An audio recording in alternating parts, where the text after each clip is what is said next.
Welcome to Tech in the Right Direction, the podcast. This week, I'll be speaking with Hayden Orme. For over a decade, Hayden has supported top executives and teams at companies such as Partners Healthcare, Bright Cove Inc., Novartis, and McKesson. She most recently managed the office of the chairman and CEO of McKesson, a Fortune 5 company at the time. Now, as an entrepreneur herself, Hayden leverages her corporate experience and her unique get it factor. Her intuitive and pragmatic approach guides her clients to create sustainable growth and holistic success for their businesses and lives. Welcome to the show, Hayden. I'm so excited to have you on. Thank you, Jennifer. It's a pleasure to be here. Thanks for having me. Sure. Let's get started. So, Hayden, as a woman in tech, can you share with us your career journey and how you got to where you are today? Well, Jennifer, my journey has been very interesting. I started actually with a boating background, and a lot of people find this to be a bit of a surprise because I was on a professional boating trajectory. I'm actually a licensed master merchant mariner captain, and it wasn't until I broke and boating's a passion of mine, but I actually broke my foot in my early 20s and realized that I probably needed a real job with benefits because x-rays are a little expensive out of pocket. And that started my corporate journey. So I started working for the head of the Partners Healthcare AIDS Research Center, and I worked with him partnering on fundraising initiatives and supported him in all his initiatives and projects as his executive assistant. And from there, I moved to other companies such as Bright Cove. They were a small startup at the time. They're now the world's largest internet TV platform. I worked for Novartis in actually a few different departments and vaccines and diagnostics. And I was transferred from the Cambridge office to Emeryville, California, and worked out there for a while. And then I went to McKesson in San Francisco, and I started working there as the executive assistant to the CFO. And I was relocated back to the East Coast, where I'm originally from, to New Hampshire, and opened and ran the satellite office for the chairman and CEO. And at the time, he was the highest paid CEO, and they were a Fortune 5 company. So as you can imagine, this was a very demanding, very high exposure job. And I was with that company for a little over 7 years.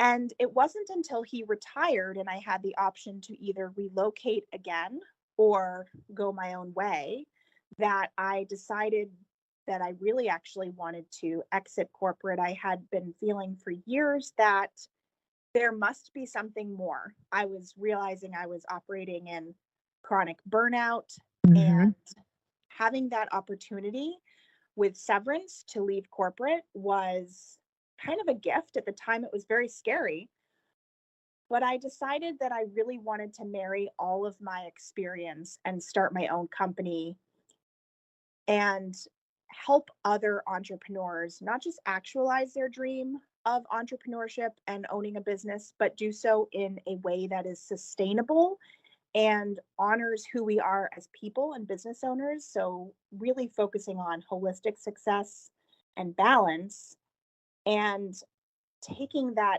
component of just normalizing burnout and busyness in our work culture and really focusing on that alignment within your life and your business. So that's where I ended up today. I launched Handle by Hayden and Company. We are close to 3 years in business now, and it's going really, really well, and I couldn't be happier. That's amazing. I love your journey, and what a turn did it take, huh? Yes. That's pretty cool. That's very cool. And I love the work that you're doing right now. And I know many of our listeners are entrepreneurs and business owners, so they can definitely relate to what you're saying. Now, I understand that you speak on authenticity and the importance of human connection in the virtual arena. Tell us more about that. Yeah, well, I will mention that when I did support the chairman and CEO of the McKesson Corporation, I did so entirely remotely. And people will say, well, you had an office. And I did, but it was a satellite office. It was really just me, Mhm. basically 99% of the time. He came in a few days of the year, but I ran this office myself. I was the only one there. It was basically just a satellite office. So I had all the equipment I needed to support him. Mhm. And so I had a lot of experience pre-COVID, Mhm. really finding out the things that work well and don't work, and kind of best practices for remote support at that very high caliber level. Mhm. And so it's a very nuanced approach working at that level virtually. Mhm. And I love the quote that Oscar Wilde said. He said, "Be yourself, everyone else is taken." And I really like to focus on that with working with people to become more comfortable and confident in the virtual arena, because there's this sort of mentality of fitting in with social media and everything out there today. And actually, it's really the goal is to help support others in standing out and being their authentic selves in the virtual arena. That's when you shine the brightest, virtually or otherwise. And so, working remotely absolutely adds a layer of complexity to developing and maintaining authentic human connections in our lives and our work. But it's really about taking that proactive step and advocating for your needs, and being I should say, taking more of a manage up approach than a passive approach, because a lot of times people will struggle, and especially around COVID, a lot of people struggled and are still struggling with that kind of overnight shift from being in the office, outside their executive's office, and able to just have that immediate face to face connection whenever needed, Mhm. going to being at home. It's been very normalized, right? I mean, we'll be on a work meeting and someone's kid will run in, or the dog jumps up, or, for me, my cat jumps on my keyboard. And that's a very different shift from what we were all used to in an office, in a conference room. And so I think, especially with the pandemic, it has made the virtual workspace a little more humanized. We Mhm. see each other's personal lives in a way that we didn't when we were in an office. Mhm. Mhm. So it might be intimidating for some, but when people can really speak up and advocate for what they need and make that extra effort to maintain and build that connection with either their client, their boss, whomever it is that they're working with, set up Zoom meetings, right? Technology has certainly made it so we can have that instant connection face to face or on the phone, or whatever it may be. But human connection is really an essential component of a successful working relationship, whatever that is. So we have a plethora of technological options to do this. And it's really made a difference in empowering people to be able to leverage this technology and step up and really take more ownership of their working relationships. Yeah, how timely was the start of your business 3 years ago? It was It right at the pandemic time, and was. that's when the whole world went virtual. So, I mean, we were in the training business, and we would get so much pushback from customers that said, no, we want to send people to your location. And we had locations, but we said, we can get the best of the best instructors virtually, and we can bring people from all over the country to give you insights and experiences that you wouldn't get in a classroom. And they always resisted it, and then over time with the pandemic, now it's just second nature. Now they're asking for it. It's so funny. That's great. Yes, that virtual connection, human connection, is so important. Yes, absolutely. So you truly understand the importance of balancing personal and professional with your intuitive, pragmatic, and compassionate approach. What are some of your best practices? Well, I was actually speaking with some of my staff about this the other day, because we really work hard internally in our company to Mhm. practice what we preach, so to speak, and really Mhm. model best practices and boundaries for our clients and for one another. So, something so simple but this is something I like to talk about a lot. Schedule send an email is a great tool. So we work really hard on, we actually have a boundaries and communications clause in our contract for employees and for clients. Mm. So that says that you are welcome to contact us at any point in working together. However, you can expect to receive a response between 9 a.m. and 5 p.m. local standard time, or by the next business day, the weekend or holiday, etc. So something that we like to practice is something as simple as schedule sending an email. And by that I mean, if you're on your computer and it's midnight and you're trying to catch up on some emails, which I'm guilty of as well, Mhm, mhm. occasionally, and I'm not going to send that email at midnight because I don't want to start setting the expectation for clients that they are going to be able to reach me at that hour. So I can send a lot of emails, but I will schedule send it to go out the next morning during business hours.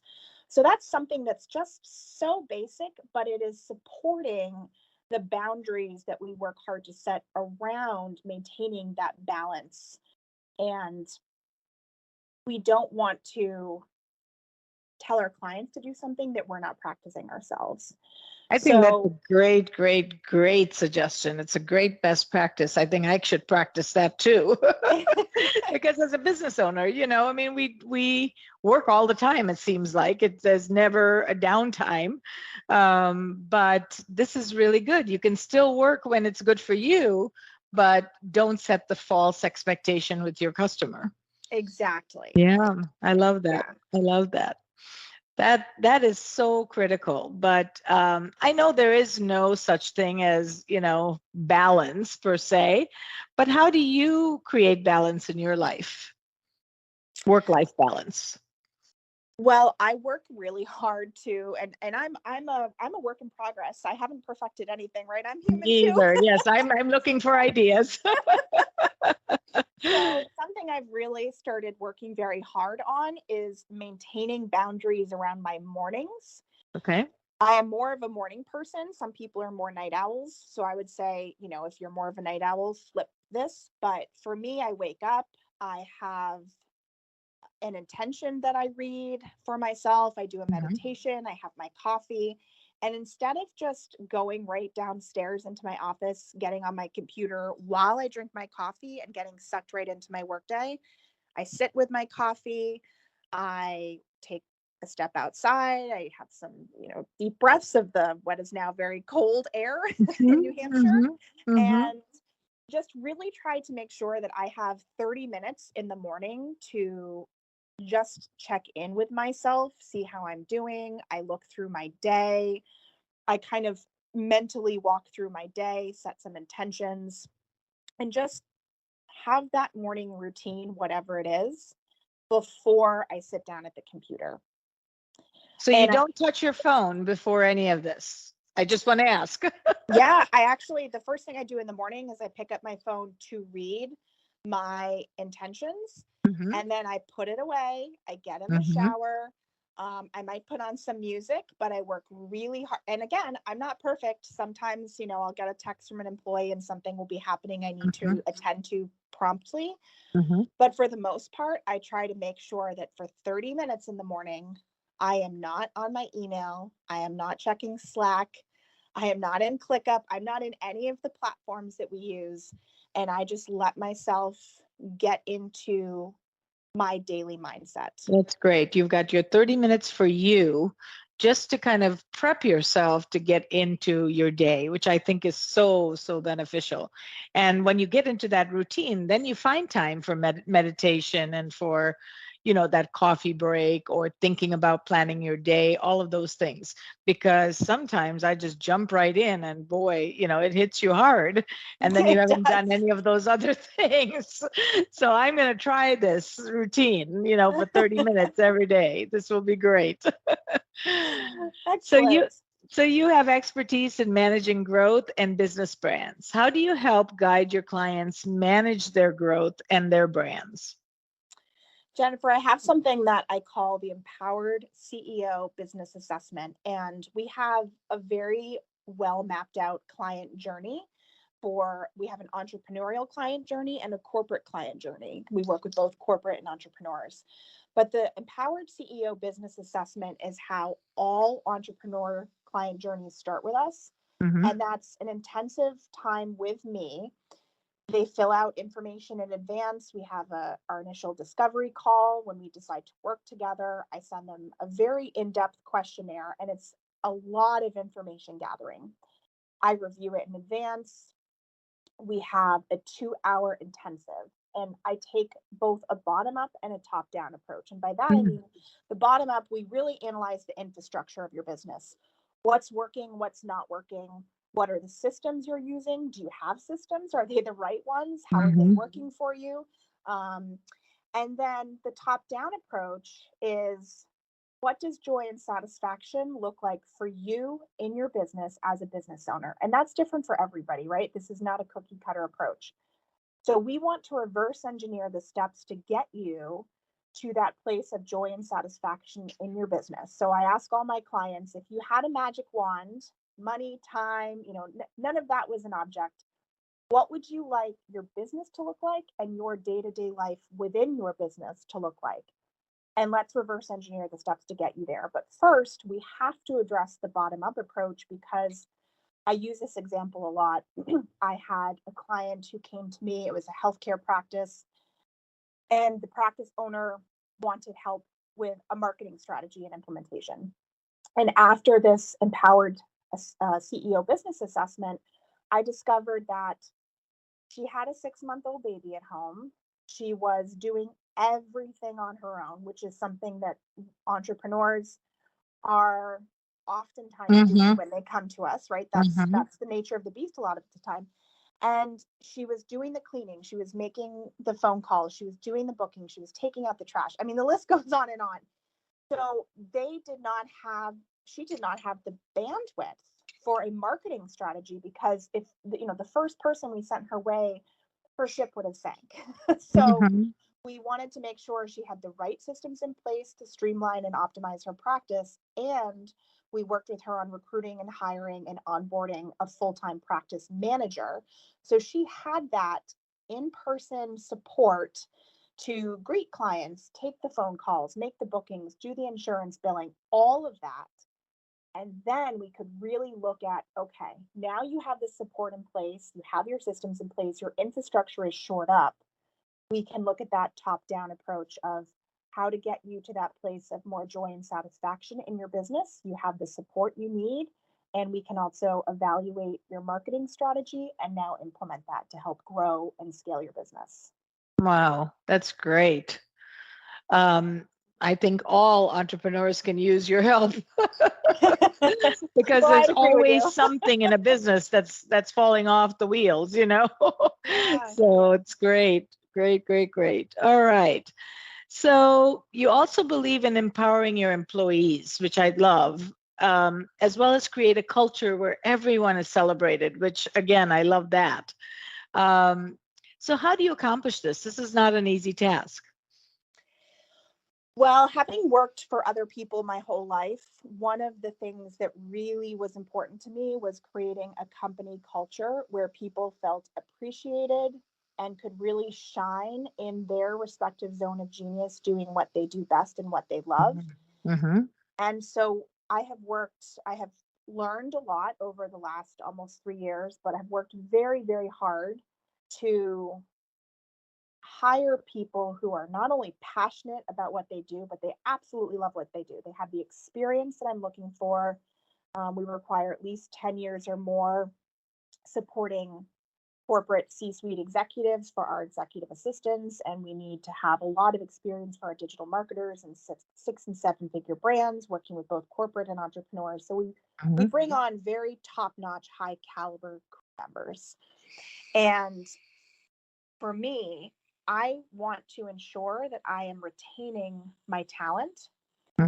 And so we acknowledge, it's all about the little things, in my opinion. We acknowledge their birthdays. One of their onboarding things they do is fill out a questionnaire with their appreciation languages, like your love languages. What are your appreciation languages? How do you feel uniquely appreciated and seen? I love that. We make sure that we implement that for their anniversaries, for their birthdays. And we actually send our employees just at random when they shine. Really, there's just something they knocked out of the park. We even send them a little gift. That's And nice. we really ensure we have an internal system we called Crudos instead of kudos, because we call them our crew members.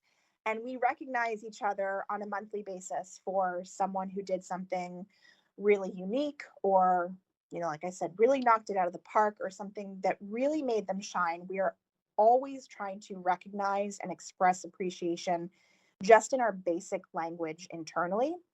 And we have found that is really resonating with our employees. I mean, I hear on a almost daily basis, "Thank you so much for appreciating me. I've never worked for a company like this. I've never felt seen. I've never had my ideas really listened to. I feel like I can spread my wings here." All of these things, and we do more, but that very simple thing, just showing your appreciation in both your communication and with tangible gifts. Some people would prefer to have a gift certificate to their favorite restaurant for a date night with their husband instead of flowers. And we want to make sure that we are showing appreciation in a way that resonates for that individual.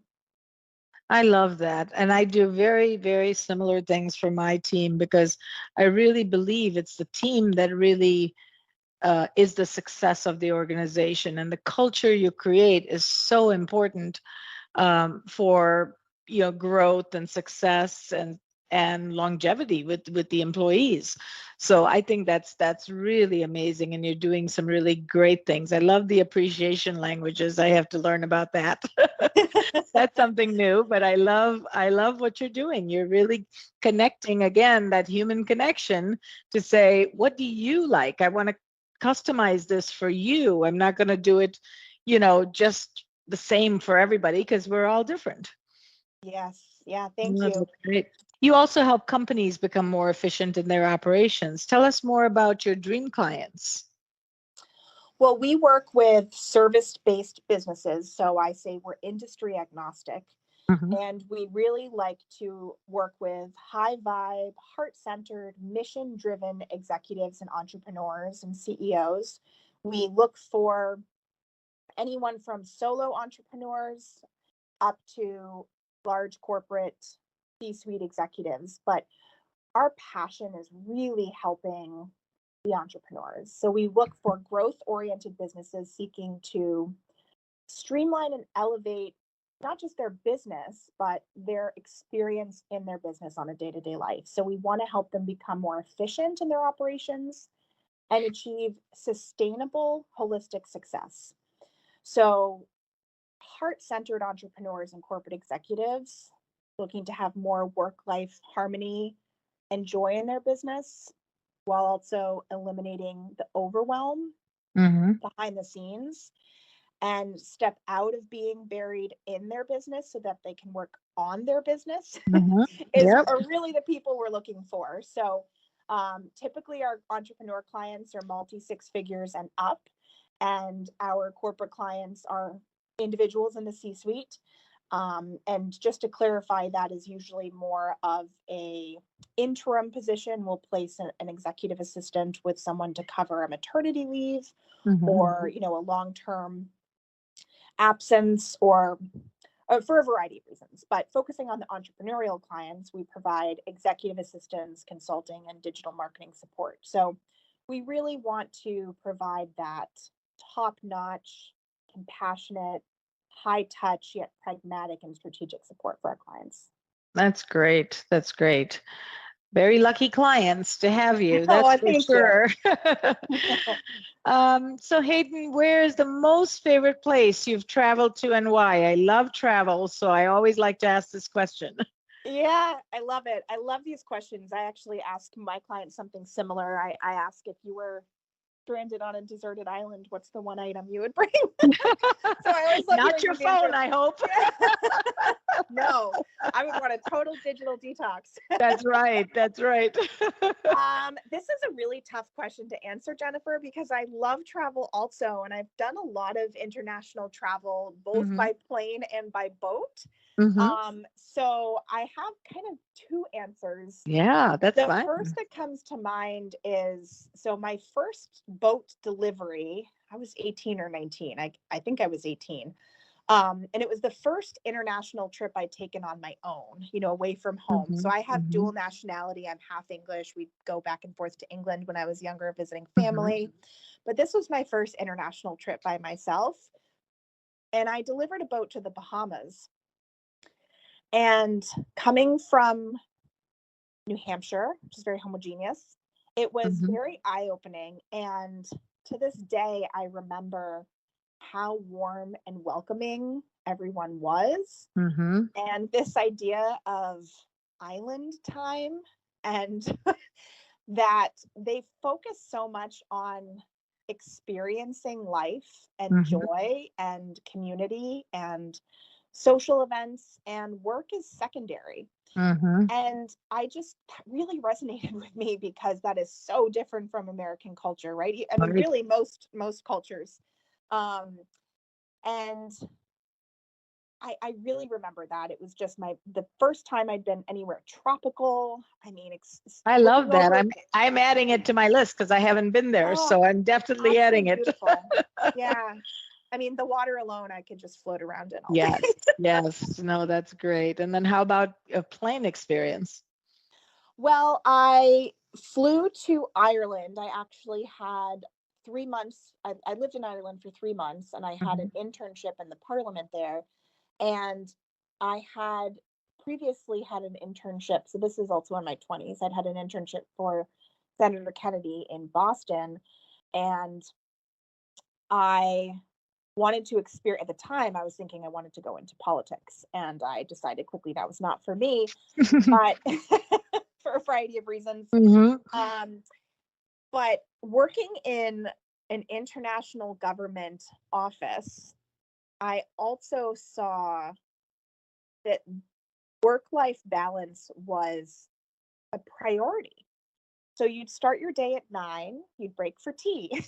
you'd Hmm. Then you'd have everyone would go to the pub for lunch, and then you have afternoon tea, and everyone was leaving around 5. Now that might be a few more breaks than most of us take during the day, Hmm. but it was really incredible that they focused so much on having that balance, because they all had these intense bursts of productivity between the breaks. Hmm. And while I might tweak that a little bit, um, because for me, having an hour at a time or 2 hours at a time, it's a little hard for me personally to get into my flow. Hmm. Um, but I think that general model is is great, and that's something we kind of try to embody with our clients, like that work-life balance. Having the downtime means you can be more productive and on point during the work time. But the people in Ireland were so warm and Hmm. welcoming, and it's such a beautiful country. I did a lot of travel throughout Europe too during that time, because I worked 4 days a week, and it's somewhere I'm actually really eager to go back to now that I'm older Hmm. and experience again from a new perspective. It's tough to do. I wanted to do that for a long time and I never got there because I don't have the discipline of not working. So everything you're saying is so important because you don't want burnout and you don't want to just have your complete identity be your business and that's it, right? Yes, You are a person, you have life outside of work. And I yes, think Europe does a really good job. When I was in Italy, same thing, they would stop for a nap in the middle of the afternoon and that was it. I know that's so foreign for us. Yeah, it's so different. It's like, oh my God, that it would ruin my whole day. Yeah, yeah, So, but they know how to do it. They do it right. And Ireland the same way. Warm welcome when I was there. It was just amazing. So I completely agree with you on just learning from different cultures, right? That's why we love travel because we always learn from somebody else and look at a different style of life that gives you eye-opening and looking at it from a different lens. It's really amazing. Absolutely. I couldn't agree more. Yeah, no, that's great. Well, Hayden, this has been an honor and a pleasure. I've really, really enjoyed our time together. Can you share with our listeners how they can get a hold of you? Absolutely. Well, likewise, Jennifer, it's been a pleasure and I appreciate the opportunity to join you. Yes. People can reach out to me either via our website, handledbyhayden.co. Okay. They can also email me directly, Hayden at handledbyhayden.co. They can reach out to us on social media. Our Instagram is at handled.byhayden. So really Google handled by Hayden and a lot of ways will come up to Great, reach great. out. And we'll put But that in the email or show website are notes the too. best. Yeah, great. Well, Hayden, again, a pleasure and an honor to have you. Thank you so much. Thank you, Jennifer. Thank you for listening to Tech in the Right Direction. Please take a minute to subscribe or follow so that you never miss an episode. Also, don't forget to like, share, and comment. Thank you. See you next week. From IT skill enhancements to end user adoption training, Directions Training is your resource to help optimize the effectiveness of your technology investments.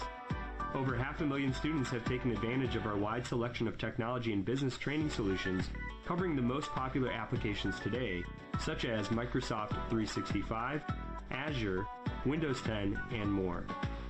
As a podcast listener, we invite you to take advantage of an exclusive offer. Receive 30 days of free access to our Microsoft official curriculum, on-demand courses for IT professionals or end users. Visit us at www.directionstraining.com/podcast to claim this offer today. Hurry, this offer is only available for a limited time. Success is a journey. Ask for directions.